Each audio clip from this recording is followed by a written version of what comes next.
अन्नात् भवन्ति भूतानि पर्जन्यादन्न संभवः. Checking. Hari Om. Welcome to today's lecture. The topic is power of conviction.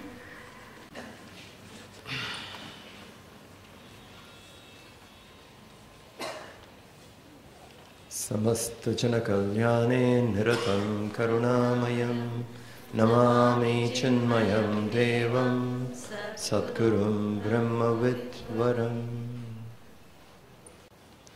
We were discussing yesterday, Mai sarvani karmani sanyatsyathyatma chetasa nirashir nirmama bhutva yuddhasva vigatajvaraha. When we surrender to the Lord, with our surrender, we should be very clear that I will have the strength to accept what comes on my way. Whatever comes on my way, I would have the strength to deal with it. And intelligently, we should drop all the regrets which we have collected in the past. Various regrets in the past must be dropped. And also the anxiety which one has for the future must be dropped, because both are of no use. Both are not existing today. Future is not yet come, past is gone. Past doesn't have an existence except in a memory, and future also doesn't have an existence till it comes. So on those two which are non-existing, we should not waste our time. So on the uncertain future, we should not be disturbed. So he says, avoid that anxiety for the future, avoid regrets of the past, and in the present make sure there are no agitations. Why? We must have the strength to deal whatever comes to us in the present. So without those feverish tendencies, without agitation, if we can lead the present, then that's the best way of life. It needs little effort. Consciously, we must understand that past is over, I don't need it, drop it. Future is not certain, so let me not waste my time on what is uncertain. What is available to us is what is now, that is certain. Let us deal the present without agitations. A life of this kind is the best way to live. Having said this much, then he said, those who have faith in this teaching will be purified from all the accumulated karmas. Those who learn to live life like this would definitely become free from all accumulated karmas. And those who do not lead a life like this, they live a life of waste. Those who are critical, who do not have faith in this teaching, achetasaha, indiscriminative people, they are deluded, and he calls them sarva jnana vimudhan. Nashtan, they are doomed. Of knowledge, they don't have knowledge, so naturally they get doomed in life. This is what we discussed yesterday, and now we will take 33 and 34 together. Sadrisham cheshtate swasyaha. Sadrisham cheshtate swasyaha.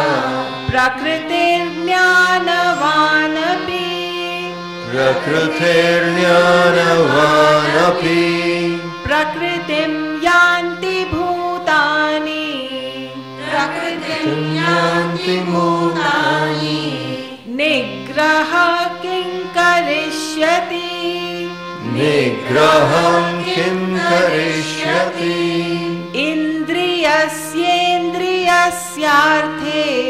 Indriyasyendriyasyarthe. Ragadveshau vyavasthitau. Ragadveshau vyavasthitau. Tayornavashamagachet. Tayornavasamagachet. तौ ह्यस्य परिपन्थिनौ Tavyasya paripantino sadrusham cheshtate swasyaha prakritir jnanavan api even jnanavan intelligent person, even intelligent person, a person who is little alert, cheshtate acts sadrusham according to his own nature, swasya prakriti. According to one's own nature, even the intelligent person functions. Bhutani, all beings, prakritim yanti bhutani. Bhutani, all beings, go by yanti prakritim, by their nature, kim nigraha karishyati. Krishna puts a very important question. He says, everyone go by their own nature. Even an intelligent person, what is the prakriti, the nature, the gunas of him, push him towards that. Even an intelligent person follows the nature. All beings follow their nature. And then he puts that question, what will a restraint do if he is not, what will a restraint do? Kim nigraha karishyati. Those people who are not that very alert, how can they stop? The prakriti, the nature in them will push them deeply. What does that mean? That doesn't mean that we do not have a hope. The nature pushes me continuously. That means I am doomed. By the nature of my mind, I will seek the objects outside. If this is the case, then however my nature treats me, I have to go. Do I have a chance? This does not mean that way. The nature which we have developed over a period of time. Any action thought again and again. Any object or any person, whatever we go on thinking again and again, they make a deep impression in the mind. That's how a nature or a guna is developed. Something I see, and I see it again and again. Slowly an attachment for it comes. When that kind of an attachment comes, the impression becomes deeper. And again, further deeper. Deeper. That way, deep layers of impressions are made, and then it becomes a nature. How we develop a habit. Something done again and again, it becomes a habit. And once it becomes a habit, we are forced by the habit. So whatever we entertain for a long time, it becomes deep into us. Practice makes one perfect. We must be very, very careful what we practice. Definitely we must be careful what we practice. That which we go on practicing, it gets deep into us and we become perfect in it. And that's how our nature is formed.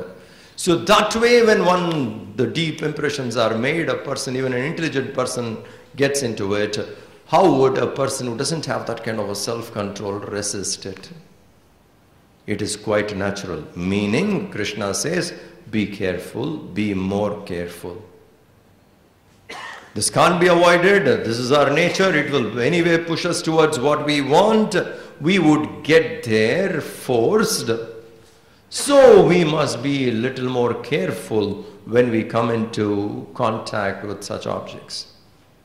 Basically, a seeker must stay very, very alert. Alert to the goal. If we lose track of the goal, if the mind turns away from the goal, there are high possibilities that we may slip into something and keep forgetting the goal. In the process, what happens? We lose out time.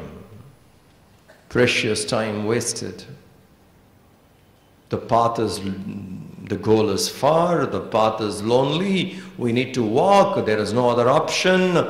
Therefore, one must stay alert. If we are not alert, we get carried away.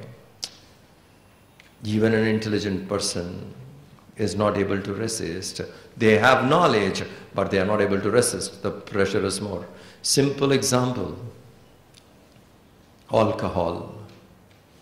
How many doctors know that alcohol is not good for the body? Slowly it can eat up the liver. We know that. Doctors definitely know it more. How many times do you come across doctors' dry party? Huh? Doctors having dry party? They know that. They know for sure. Can't resist. Why? Habit developed. Over a period of time, when you develop the intelligence in you says, this is not good. I should not, but not able to control. Knowingly a person is not able to control. Can't resist. I met one person, Sri Lanka, highly diabetic, cannot resist sweet. Cannot resist. The mind tells, after this I need to take a couple of injections. I have to go through the pain, but when he sees it, cannot resist. It is there, all the strength, self-control, everything is gone. In Ramayana, folklore, not the original Valmiki, but folklore, has this beautiful interpretation that Vali has this boon. Whoever comes and stands in front of Vali, that person would lose half his strength. And the strength which that person loses adds up to Vali. So anyone who has to fight him will lose half their strength. So the opponent becomes half weak. And Vali becomes strong twice more. Why? His half strength has come to him. A powerful man already takes half the strength of the opponent. So the opponent is half weak and Vali is double strong. How do you fight this? Naturally, Vali cannot be conquered that way. If that is the case, then what we should do? Shoot him from the back. There's no other way. Sadhu T.L. Vaswani says, if you have to avoid temptation, avoid situation which creates temptation. Please keep this in mind. You want to avoid temptation, avoid situations which create temptation. Avoid that situation. That is called you're being faster. You understand this situation can create that, let me avoid. Till we become really solid, really strong, this is necessary. People who want to quit smoking, every time after lunch you feel like smoking and you decided I'll stop smoking. After lunch you come out. All your friends are standing and smoking. What happens now? You look at them, all have a cigarette in their hand. Okay, today, just one. The moment you see, half the self-control is lost. Half control gone. Cigarette becomes double strong. You understand, Vali? The moment you saw the control gone, the temptation becomes double strong. So best would be avoid situations which create temptation. There was one worker in our center, the driver, auto driver, and he used to smoke, and he came and he said, this is very difficult every time. I said, when do you have maximum temptation? After lunch. I said, after lunch, come and sit in front of me. You come, sit in front of me. I'll teach you something, learn some slokas, something. We'll chant together. Let us see. Avoid situation till you become strong to kill the temptation. Go straight into it, head on. We can't take it. We become weak. So Krishna cautions, saying, this is how the nature pushes. One must be careful, otherwise one would become a victim. So we should very intelligently avoid situations which can create temptations. Directly avoiding temptation would be difficult. The moment I see the object, one loses control. Now you understand? Vali has to be shot from the back. Rama said that's the sensible thing. Shoot him from the back. Temptations have to be wiped off like that. Otherwise, the pressure of it would be more. So Krishna says, even an intelligent person falls to it. A person who does not have that kind of a control, what would he do? He would simply slip into it again and again. One must be careful on it. And then he says how we should handle this. He says, attraction and aversion, raga dvesha vyavastitau, indriyasya, of every sense organ. Attraction and aversion are bound to be there. Raga, dvesha. Raga, attraction, dvesha, aversion. Every experience when our senses contacts the sense objects, every experience in the mind will react. I like it, I don't like it. Raga, dvesha. Anything. Today's class, I like it. Other day, I did not like it. I like, I don't like. Anything. This food, I like, that I don't like. Once we make a contact with the sense objects, the reaction in the mind would be, I like it, I don't like it. Think. That's how we have been living. Every experience, the moment we have, the mind, the reaction in the mind is, I like this, I don't like this. Don't try to do this. Don't put them in one category, I like this. Then that which I like, I want more and more. It becomes a kind of an addiction, dependency. I run after it again and again. And what I don't like, every time when I have to deal with it, I become agitated. I don't like this and it comes to me. Then there is agitation.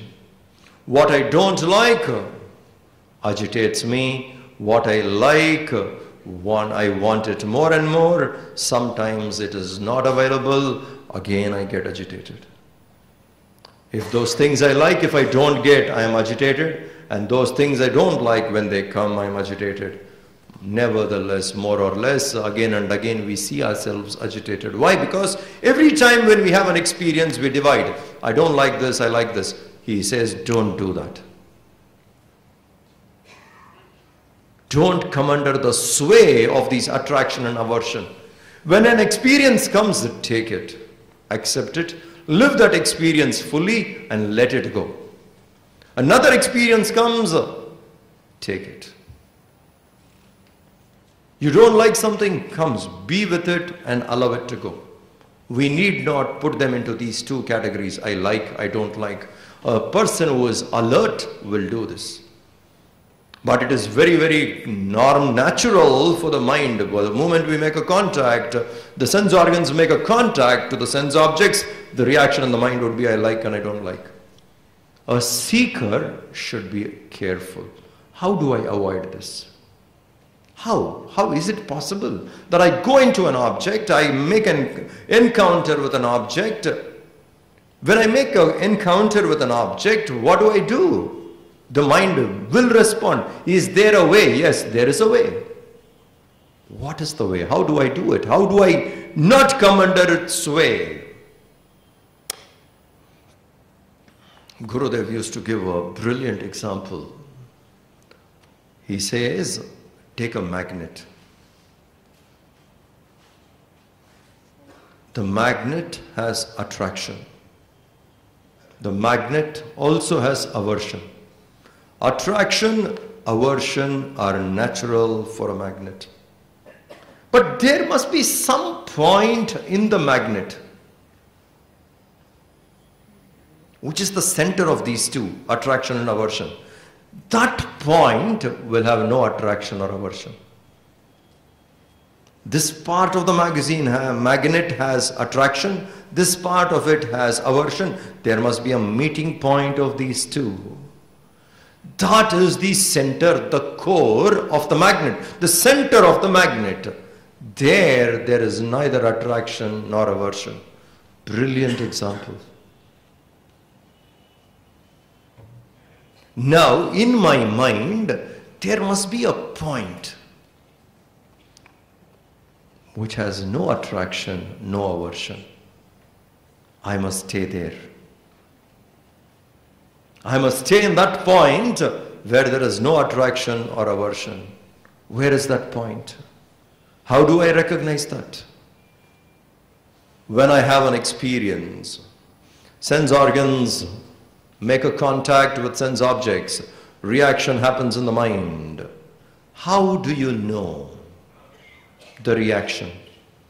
I am conscious of it. When I am conscious of it, that which makes me conscious of the experience has no preference. It doesn't choose attraction or aversion, likes or dislikes. It illumines both. Likes are illumined, dislikes are illumined. I am conscious of my dislikes, I am conscious of my likes. That which is conscious of both is not part of either. Seekers must identify with that. If I remain there, I will not come under the sway of likes and dislikes. This is sadhana. Let us practice staying there. When an experience comes, I must be more conscious of that experience rather indulge in the experience. I'm conscious of it. And I'm conscious of the reaction in the mind. When I become more and more conscious of the very experience, when they come, I will not come under the sway of likes and dislikes. Raga, dvesha will not be there. And they are very, very important. Because as long as we are under its sway, what I get, I like, I want more of it. There is a craving again and again. And what I don't like, when it comes to me, I feel agitated. So when there is a craving for something, I am agitated. When I don't like something, when that comes to me, again I am agitated. The mind lives in irritation most of the time. A seeker must be careful not to come under it. How do I do it? Become aware of that which illumines both. Likes and dislikes, be aware of it. Continuously identifying with it, rather than identifying with the mind, we identify with that which illumines the mind, we would be out of it. This is sadhana. Sadhana means effort. Tapas means effort. This cannot come without effort. Continuously, one should start practicing. Technique has been told. If you start practicing it regularly, a point will come where you would be composed. Any experience coming would not bother. Otherwise, life can be extremely difficult. Why? Because the life and the karma and the maya has their way. What you like runs away from you. What you do not like runs after you. What a condition to be in life. Do we have to be there? Whatever I like, evading me, evading me, evading me. And whatever I don't like chases me. Very, very strange situation. How do I deal with it? Just become aware. Identify with that which illumines both. Remember the example magnet. Magnet is a powerful example. The center of the magnet has no attraction or aversion.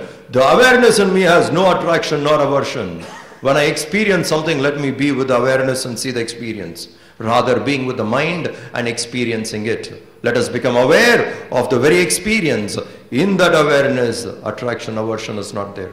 This way, when we practice, what do? You do not create agitation to the mind, nor do you create more impressions to the mind. That means purification of the mind has started.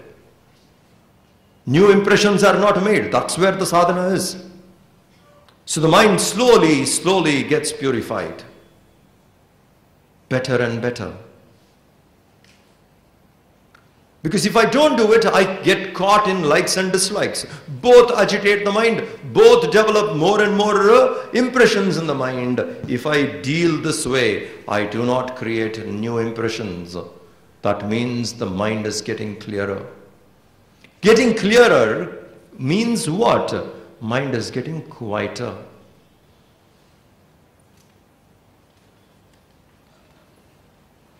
The distance between us and God is the agitations in the mind. If the agitations disappear, mind is silent, God we are. When the agitations are there in the mind, we suffer as a jiva. The moment the agitations have gone, it is still God, divine we are. So for us to work on this is the sadhana. How do I do it? Remember magnet. The center of magnet has neither of this. Same way, let me be aware of these experiences. The awareness by itself does not have any preference. So Krishna says attraction and aversion are bound to be there for every sense organ towards the sense object. Na agachet. One should not come under the control, vasam. Vasam na agachet. One should not come under the control of them. Because paripanti now, they are the obstacles. Likes and dislikes in the mind are the obstacles. It is not an obstacle somewhere outside. Somebody is not an obstacle. My mind has likes and dislikes. That is the obstacle. Paripanti now, they are the obstacles. So who has created this obstacle on the way to divine? Who has created the obstacle? We ourselves, entertaining these likes and dislikes, we create obstacles. A seeker should understand not to come under its sway. Obstacles are gone. Path is cleared. Journey becomes faster. Why?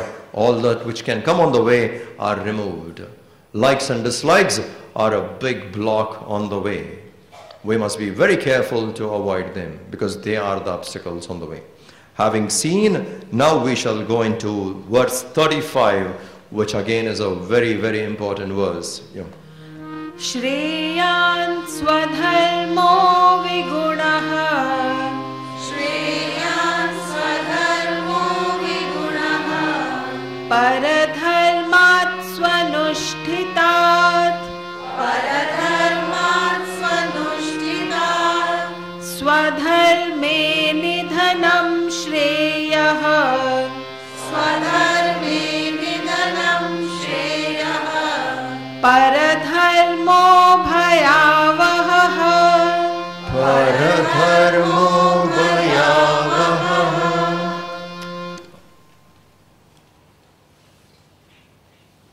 Success, happiness, evolution, all this is possible only for those who have guts.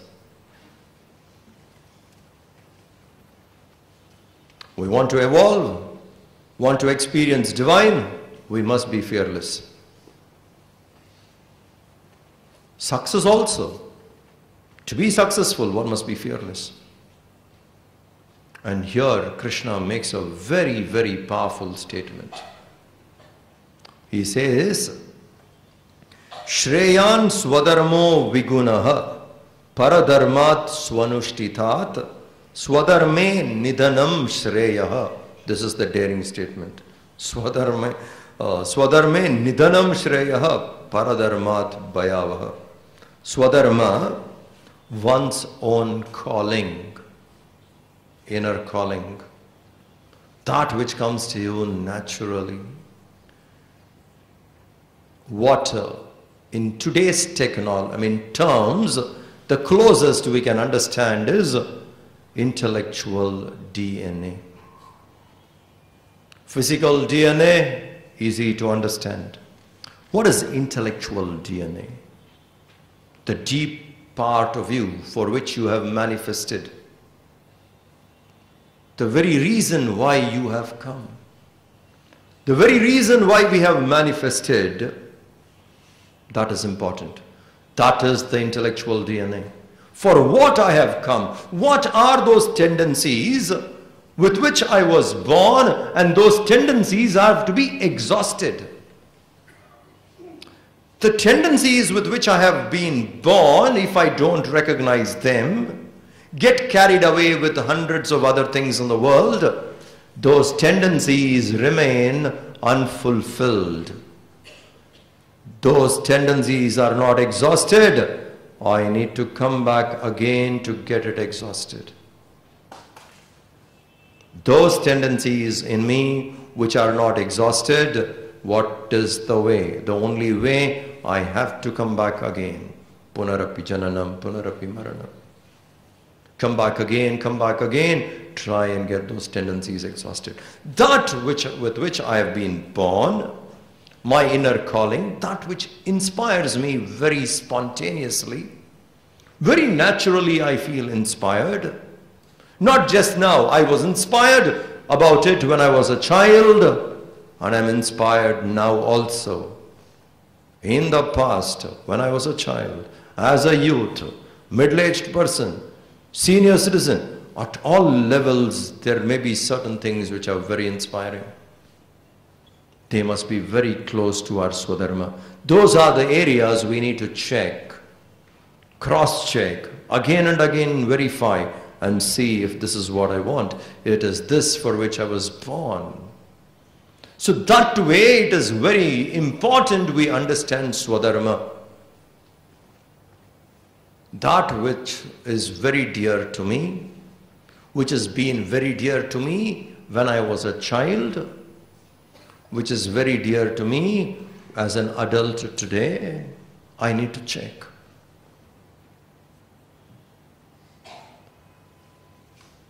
What is very dear to you today, my children? Think. When you were born, where were your children? Till you got married and till you have them, where were they? Till then, what was inspiring you? What was very dear to you? Think. Sometimes by these attachments, we forget that which we have come for. So Krishna says, Shreyan Swadharmo Vigunaha. Vigunaha means improperly performed. Improperly, Vigunaha. Not properly performed. Shreyan Swadharme. If your Swadharma not properly performed is better, then Paradharmat Swanushtitat. What is not your inner calling, you perform better. Paradharma. Something which is not your it doesn't inspire you at all. It is not in you and you do well. Doing well in that is not great.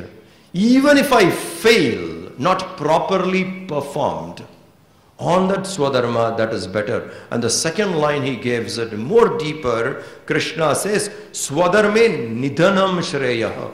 Even death is better. In one's own dharma. In one's own Swadharma, death is better than doing something which is not your calling and you be successful in it.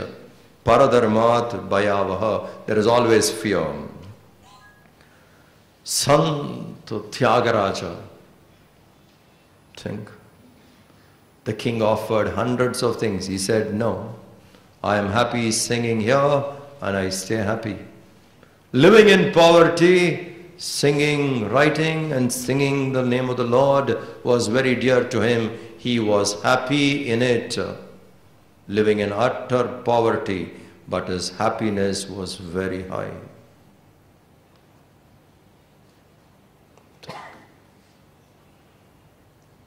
That is following Swadharma. So many people have done. This is my inner calling, I do. Most of the artists, not known to the world, but very happy. Their levels of happiness is very high. Materially, maybe they do not have much. So in the eyes of the world, they could be people who are absolute failure. But by themselves, comparing their levels of happiness, they are much, much better. And that tendency is exhausted. Instead of getting that exhausted, I choose something else. Why? Someone else is doing it, therefore I also choose ignoring my inner calling. I choose because someone else is doing, imitating. I take to it, unhappy after some time, and people do not know how to stop after a while. Rest of the life you continue. What happens? Are you successful? Living a life which you do not like is not successful. That with which you are born stays in you unexhausted.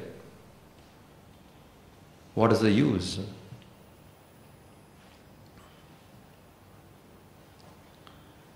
In an airport, I saw one book called Open. Andrew Agassi, his biography, Open. The last page and the first page, when you open that book, it stuns you. In fact, he starts very well. The first chapter is called The End. That's how the book starts. The first chapter is called The End. Last days of his playing career. And then he says, I am very unhappy when I play tennis. It was never something I liked. My father forced it on me, pushed it across, made me go and play against my will, and I did not have courage to say no to him. Forced, I took it, I went out, long hours, 5-6 hours of hitting the ball. I never liked it. World number one in his time. Did something which he never liked. From the age of 4 or 5, he started doing this. Retired at 30, 31 or something. Imagine. 25 years of your life you did something you did not like, and world thought you are a great success. World number one, married to Steffi Graf. World number one. But Agassi was not like his father. He did not force his children into tennis. Said it very clearly. This is a very important example for parenting. We need to understand. Both of them are tennis stars. World number one. Steffi Graf and Agassi. They made it very clear. We will not force this on our children. If they want, they can play. If they are not interested, we are not even going to force it on them. Intelligent. Think. How many parents do that? Maybe that interest only is not there in your child. Force. Why? You like it. Sometimes certain things are so cruel on children. Parents fulfill their desires through children. How sad. Their social status is important against the child's willing. Sometime back, piano became a craze. My child is going for piano class. Your child wants? No, not interested. But all others are doing. You also go. I don't like it. Go. Why? I like it. Whose life is it? Your life? Child's life. It is here Khalil Gibran said, your children are not your children. They are born through you, not from you. And you don't even know what is in store of their future. Do not interfere. Give them opportunities for them to choose what they like. Encourage them, guide them properly. Not that you miss something in life, put it on the child and see it fulfilled. How sad. Krishna says here, Shreyan Swadharmo. In that what you like, even if you are a failure in the eyes of the world, that is still better because that tendency is exhausted. Think. That is exhausted. When that vasana is exhausted, you are close to God. When that vasana is not exhausted, it is retained and something else is achieved. This is not over. Still the distance is still kept. One dies that way. Being successful in some other dharma, no use. So it's a very, very daring statement. And everyone has to understand very clearly, how do I find my swadharma? How do I do it? One must spend time in solitude. You must spend time in solitude. It can't be understood when the mind is clustered with hundreds of things. Hundreds of pressures, hundreds of commitments, clustered with so much. How can I find my swadharma? Every now and then hundreds of things interfering. I want to be silent to know what it is, but hundreds of things interfering. I cannot. Take time off. Sit quietly somewhere. Spend time in solitude. 4 or 5 days, maybe a week, maybe 10 days. Spend time. Sit quietly.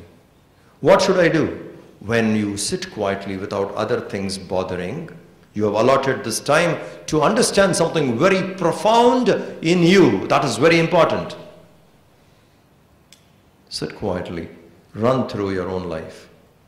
When you were 5 years old, below 5, what were the things which inspired you? 5 to 10, what was your inspiration? What are the things you felt nice? 10 to 20, what are the things which inspired you? List down, write them down one after another, put them down. How many of them are even inspiring you now? Analyze. There could be few things matching. Then you see, okay, these are the things. In that field, or things connected to that field, choose your career. You will be happy.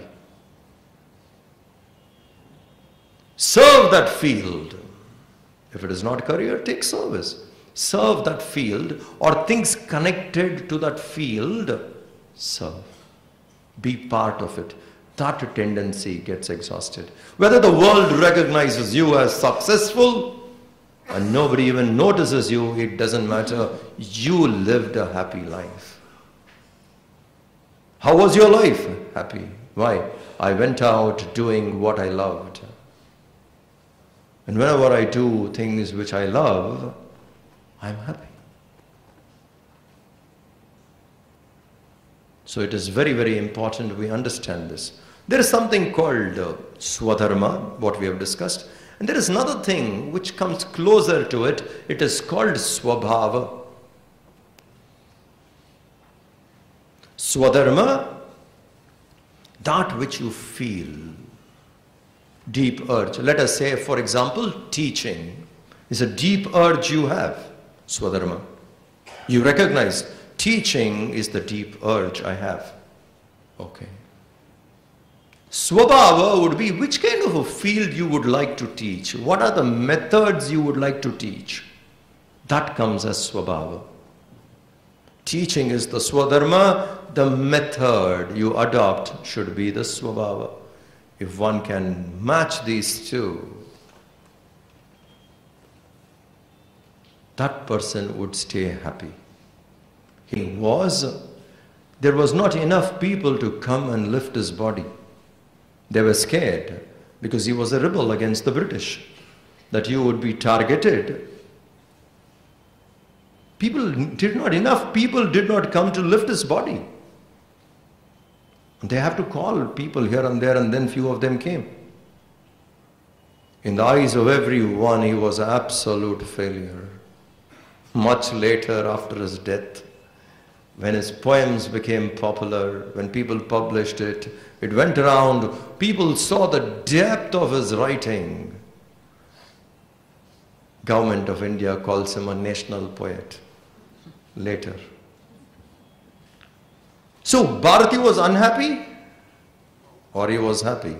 He was very peaceful. Did not have enough money to eat, to buy food, but happiness was very high. Why? Mind is inspired. It doesn't matter. Isn't it today also true? There are difficulties at the body level, but when the mind is inspired, they don't bother. Think. Whenever mind is inspired, the difficulties at the body level doesn't matter at all. Think. When the intellect is inspired, emotional happiness at the mind level doesn't matter. You have a greater vision. Higher you aspire, lower things don't bother. When we find Swadharma, that's the kind of a joy one would have. Other things do not matter. You lived happily, and that is important. You lived, loved what you want to do. That is important. Krishna tells this to Arjuna. Arjuna, even if you fail, even if you die in Swadharma, that is better than being successful in something which is not your liking at all. When Krishna says this, Arjuna immediately has a question. And it's a very important question. Arjuna asks, Arjuna uvacha Atha kena prayuktoyam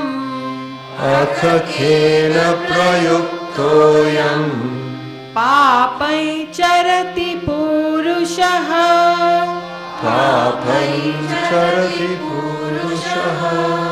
Anichannapi varshneya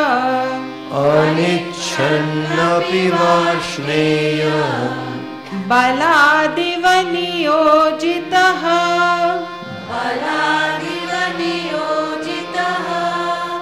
Arjuna Uvacha, Arjuna asks Krishna, then, hey Varshneya, O Krishna, please tell me, Prayuktaha, prompted by what? Kena. Prompted by what? Ayam Purushaha Charati, Ata Kena Prayuktoyam, Papam Charati Purushaha. Prompted by what does Purushaha, the humans, commit Charati, Papam, Api Anichan, against one's own willing, even though unwilling, forced by what a person commits this kind of an action. Your liking is something, against your Swadharma, why a person has to perform an action? What is it that prompts? What is that force which prompts a person against his own Swadharma to do certain things? Against one's own willing, why does one do something? What is that force which prompts? Why do people commit such a sin? Against their own inner calling, they take up to something else. Why do they do that? Krishna answers, Shri Bhagavan Uvacha Shri Bhagavan Uvacha Kama Esha Krodha Esha Kama Esha Krodha Esha Rajo Guna Samudbhavaha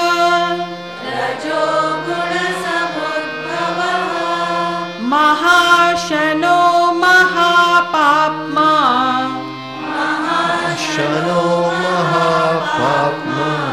Vidyena miha vairinam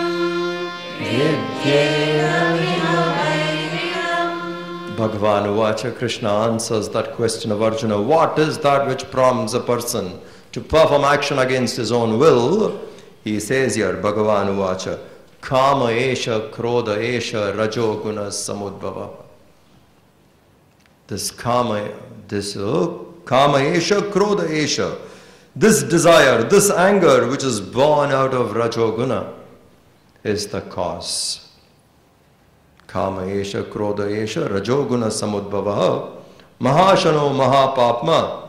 This is a great, insatiable fire. It can't be put off. What? This desire, Kama esha, can't be put off. It's an insatiable fire. It swallows anything offered to it. What he says is, I have a particular desire and I have understood this is what I want, and then I'm moving towards it. On the way there are different things come. A person looks at it for a movement, momentary temptation, great attraction. One leaves this and one goes away. So what you want, you turned away from it. Why? Something else on the way attracted your attention. Momentary. I run after it. I feel if I have that, I'll be happy.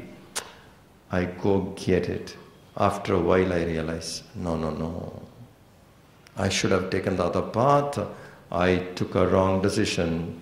Now what should I do? Not having enough guts to go back. I'll continue this way. Unhappy, I would stay, I would continue. Why? As you walk, there could be attractions.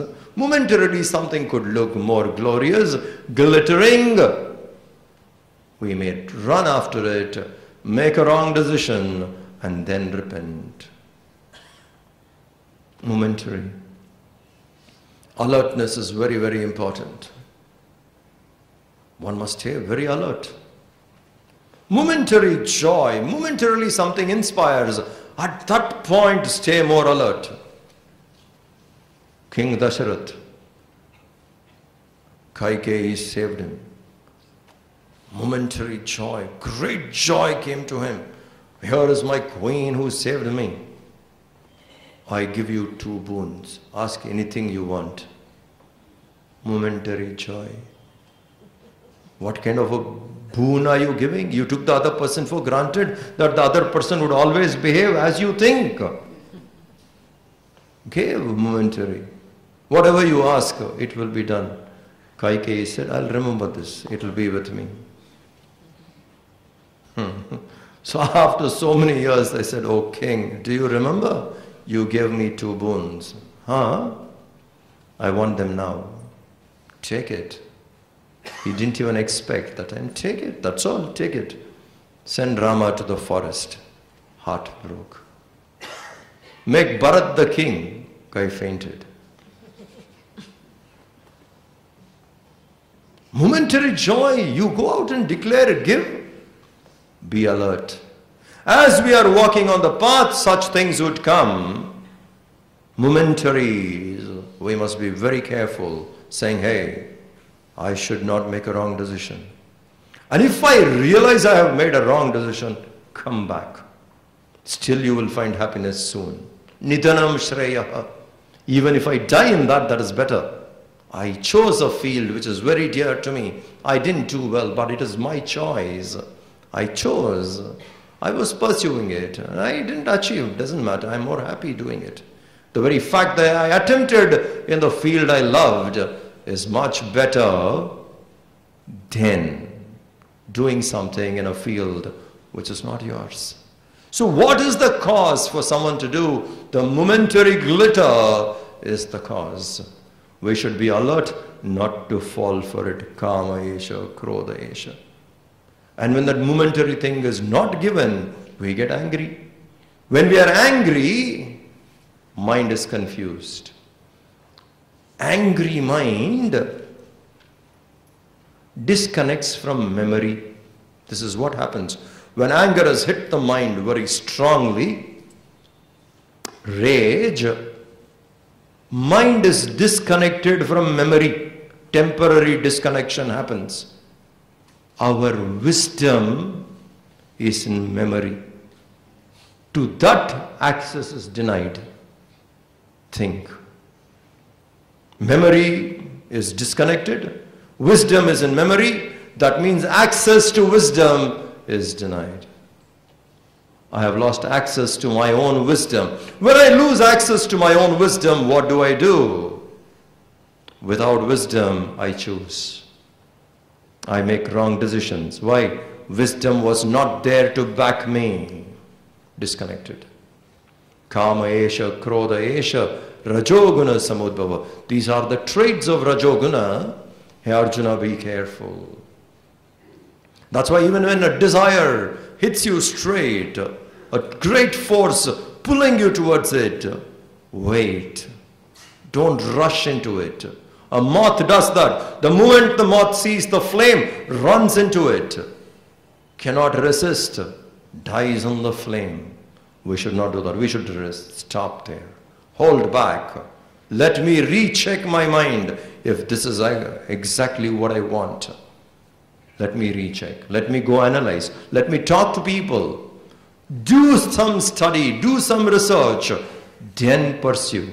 Not momentary glitter. Take to it. Halfway through, drop it. And then try something else.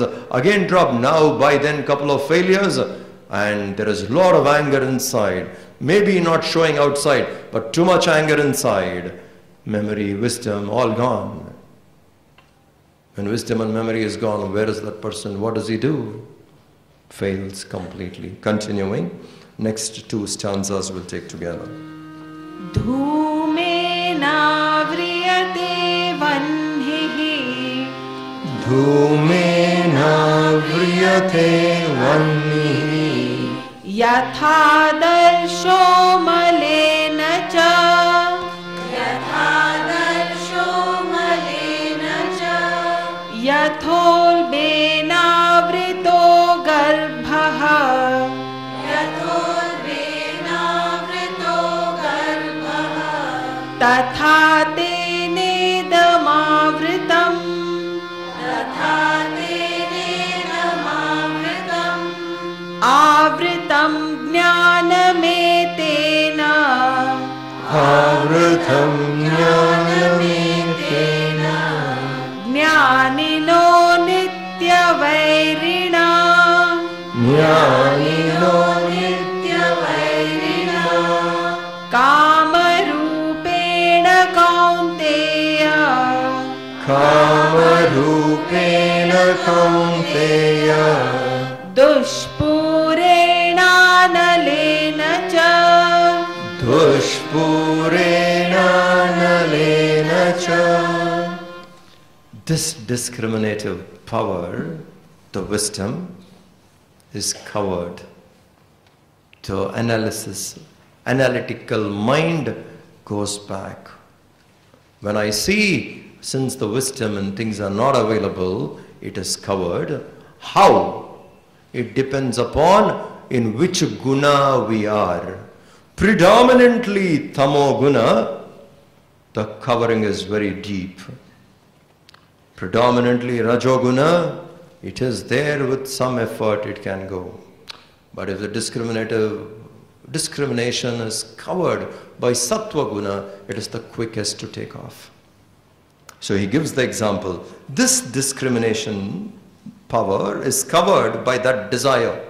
That desire takes hold. Momentarily it covers off the wisdom. Like tatha, in such a manner, just as yata vannihi, just as the fire is covered by smoke.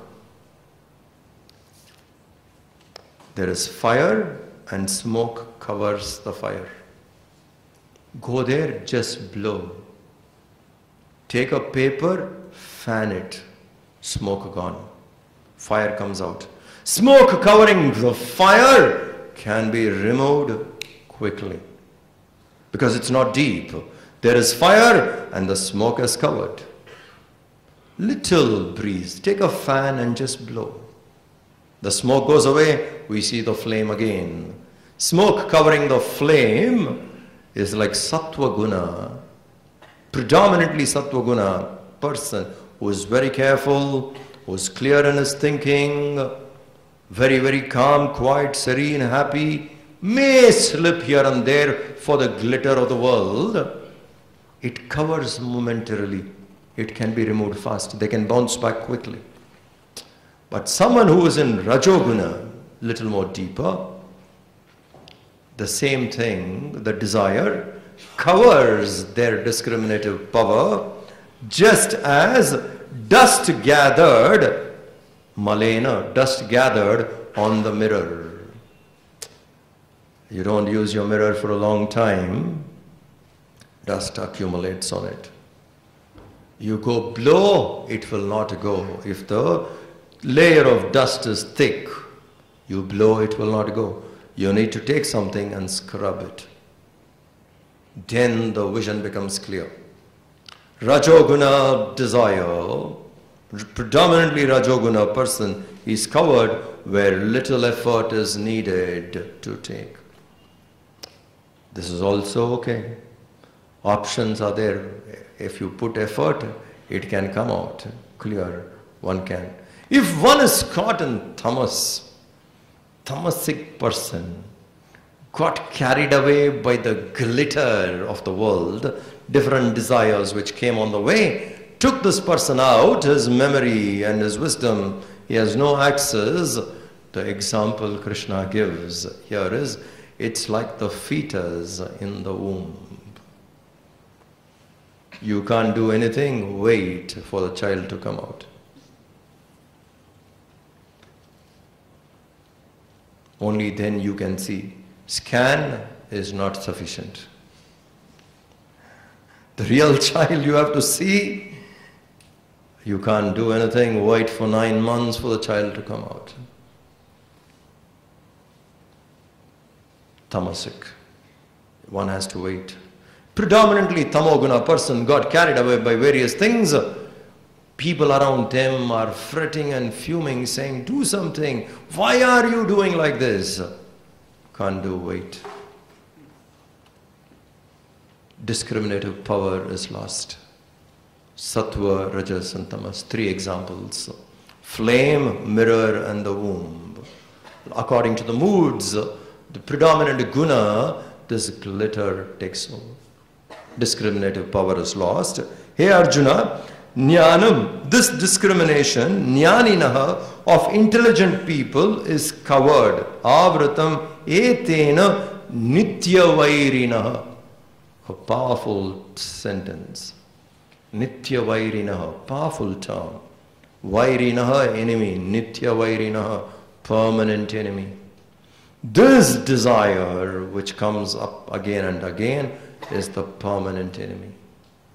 Which takes the mind away, and that with which we are born, they are also not exhausted. This is your permanent enemy. You must be careful with this, hey Arjuna. There was a king, there was a king and he had a baba.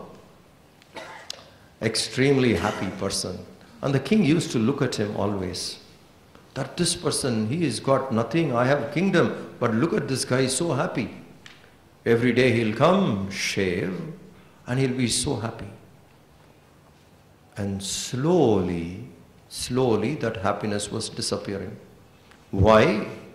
He got one day as he was walking, a genie came and gave him 7 jars of gold, full. 6 jars are full, 7th jar only half. Understand?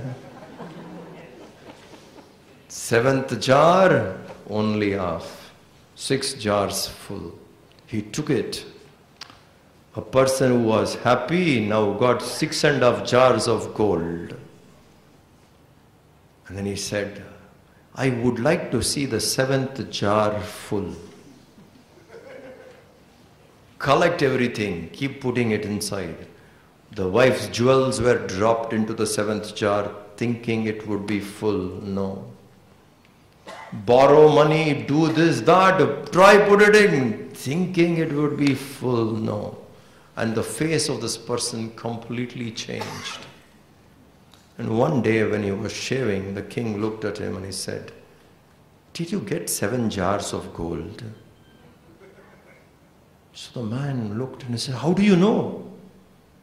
Your face shows it all.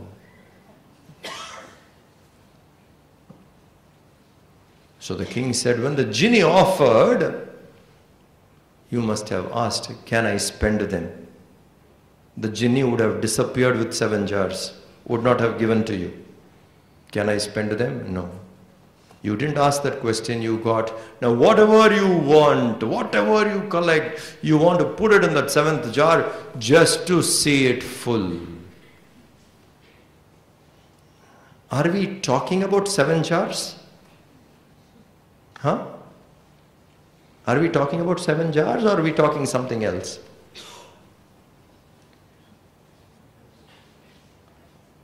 This is the 7th jar everyone has.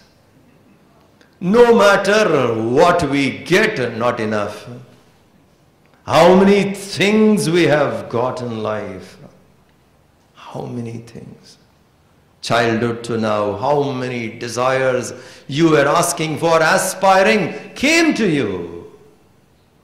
And every time when it comes, we have this feeling, now I will be happy. Till another desire comes, isn't it? What a tragedy on human beings. You were very happy, extremely happy, until your neighbor bought a new car. That guy buys a new car, your happiness gone. How sad. Someone buys something, this person's happiness gone. Why? I also want to have. You get the car, and the neighbor is faster than you. He buys something better. Now your car, which is very important to you, is an outdated car. Oh, electronic gadgets. You get one thing, you're very comfortable, and someone buys something else, and there you are. Oh, I need this. By the time you get something else comes, where does it end? The 7th jar can never get full. Nitya Vairinaha, permanent enemy. Our desire is the permanent enemy. No matter how much we get, they still stand there and make us unhappy. The desire comes and stands. Imagine the word is very powerful. Permanent enemy stands there, teasing you. With great effort you go get it, accomplished. One more pops up, stands there. Again teasing. Do you realize it is the desire which makes us unhappy? In absence of desire we are fine. In the presence of desire we are agitated. Mind loses its calmness, peace only in the presence of the desire. In absence of it, it is peaceful. When a desire is present, restlessness starts. I have to go fulfill it. When I fulfill, the desire is absent.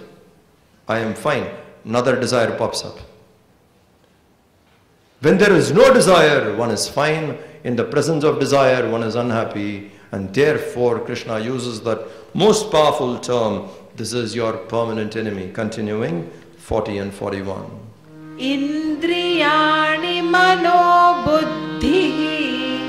Indriyani mano buddhi. Asyadhisthana muchyate. Asyadhisthana muchyate. Etair vimohayat yeshaha. Etair vimohayat yeshaha. Jnanamavritya dehinam. Jnanamavritya dehinam. Tasmat tvamindriyan yadav. Tasmat tvamindriyan yadav. Niyamya bharatarshava. Niyamya bharatarshava. Papmanam prajahihyenam. Papmanam prajahihyenam. Jnana vijnana nashanam. Jnana vijnana nashanam. Where does this enemy operate from? Nitya Vairinaha. This enemy of my peace, who steals my peace continuously, makes me every now and then agitated. What is the base? From where does this enemy operate? He says here, Indriyani, the sense organs, Manaha, mind, Buddhi, intellect. Sense organs, body, mind, intellect. These are the three bases in which the desire comes and sits. Body level desires, emotional desires, intellectual aspirations. Three levels. We must be careful at these three levels. If you are not alert, where do I search? Let me understand. Desires hide at the body level, mind level, intellectual level. These are the three bases. When they sit here, it veils the discriminative power. So I must be careful at the body level. I must be careful at the mind level. Need not allow my mind to run after all kinds of things. Consciously control the mind, channelize the thinking. Give the mind nobler fields to think. That is called sublimation. Mind cannot but think. Mind will think. Hundreds of things it will think. Encourage the mind, give it nobler fields. Let it imagine in a field which can inspire you to progress further. Let the mind move in those areas.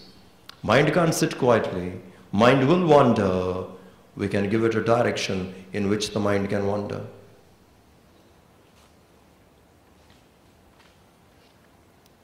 Sometimes with the Yuva Kendra members, we give them different projects, and one such thing is making them sit and write plays, skits. And sometimes the skits are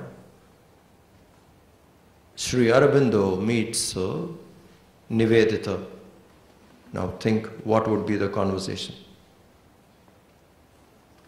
Or sometimes we say Abdul Kalam meets Bhagat Singh. You think what would be the conversation?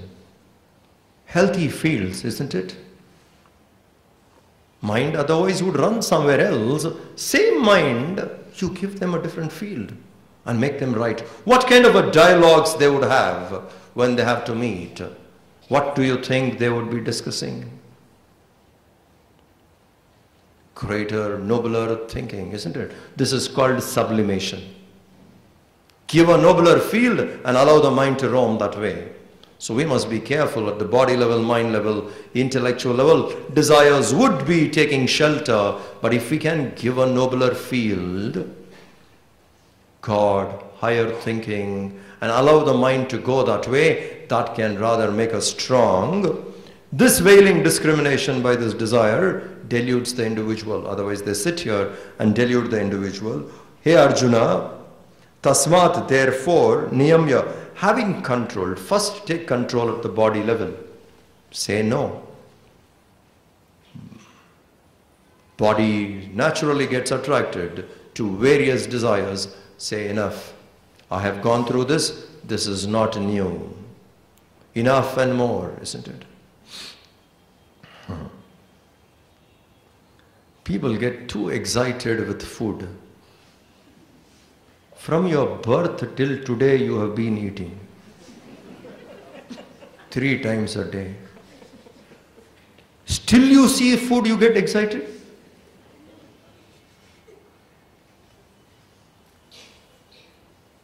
And if someone is not excited, we think that person is wrong. Something wrong with him. Doesn't get excited on food. 3 times a day, from childhood to now. How different can the taste be? Come on. Getting excited? Be alert, be careful. Nitya Vairinaha. Permanent enemy. So he says here, hey Arjuna, therefore having controlled the sense organs first at the body level, eyes, ears, nose, taste, touch, The eyes, ears, nose, taste and touch will demand pleasures which we have gone through from childhood. We know that it is not something which is going to make us happy forever. First control them at the sense organs level. Then control them at the mind.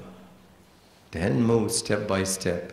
So he says, first control them at the sense organs level and completely come out of it.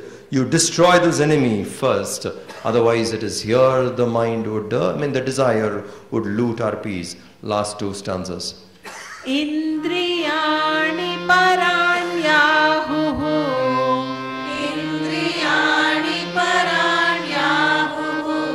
Indriyebhya param manaha. Indriyebhya param manaha. Manasastu para buddhihi. Manasastu para buddhihi. Yo buddhe paratastu saha. Yo buddhe paratastu saha. Evam buddhe param buddhva. Evam buddhe param buddhva. Sanstabhyatmanamatmana. Sanstabhyatmanamatmana.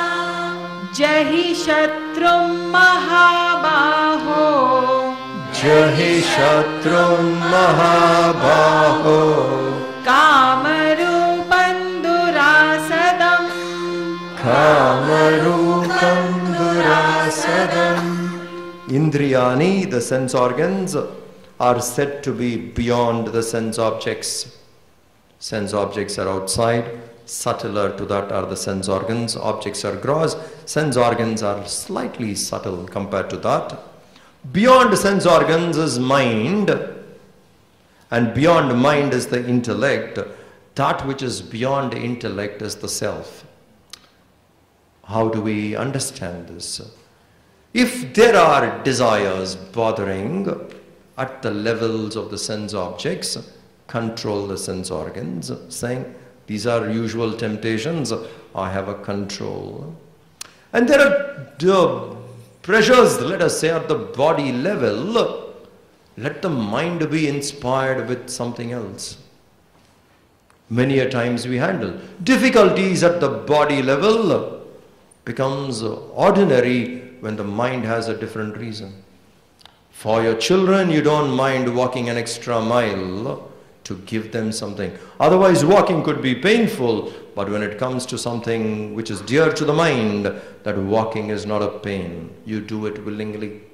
Difficulties at the body level is taken care when the mind is inspired. Mind level difficulties when the intellect is inspired. Mind, it doesn't matter why the intellect is more inspired. Great vision, a great cause, nobility, committed to that. Body and mind are transcended. And from intellect, when we aim for the self, the highest, which is beyond the intellect, when I aim for that, I transcend the intellect.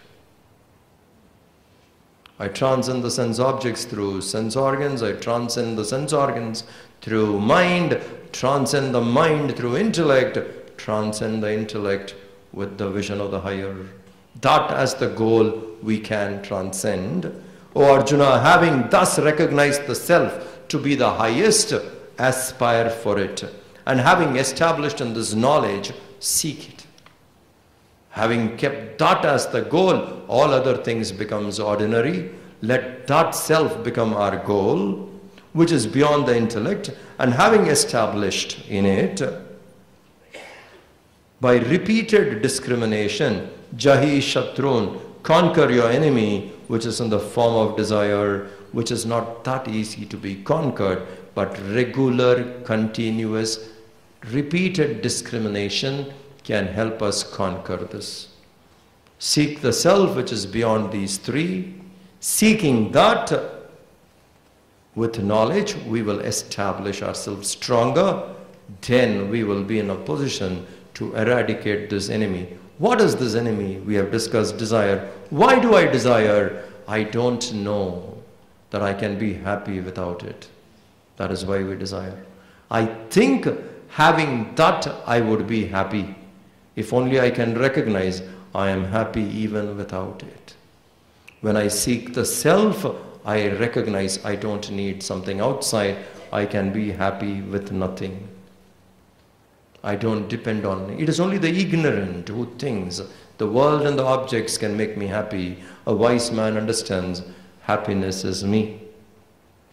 Once the wise man understands the happiness is me, he doesn't have to desire anything. He conquers that enemy who was always troubling him by creating restlessness and agitation, is eradicated. With this, we conclude the 3rd chapter of the Gita. There are very many verses in this chapter which are very, very important. It would be very useful if we read this again and again. Just listening is not sufficient. We will not establish in this knowledge only listening. We need to do the study again and again. Maybe self-study, maybe as a group, study group. That way, discussing, contemplating on it again and again can give us clarity. With that clarity, we can establish in the self. May Gurudev's blessings be with us for us to experience the divine. It was really nice being with you last 5 days, talking to you on the 5th chapter. I thank all the organizers for creating this wonderful opportunity for us to share this wonderful chapter 3rd. They all worked very hard, gave so much of their time to create this opportunity. We are grateful to them. Om Shanti Shanti Shanti. Hari Om Sri Gurubhyo Namaha. Hari Om. Hari Om. The Yajmans for today evening's Yagna are the study class at Pedder Road, which is held at Mittal Bhavan.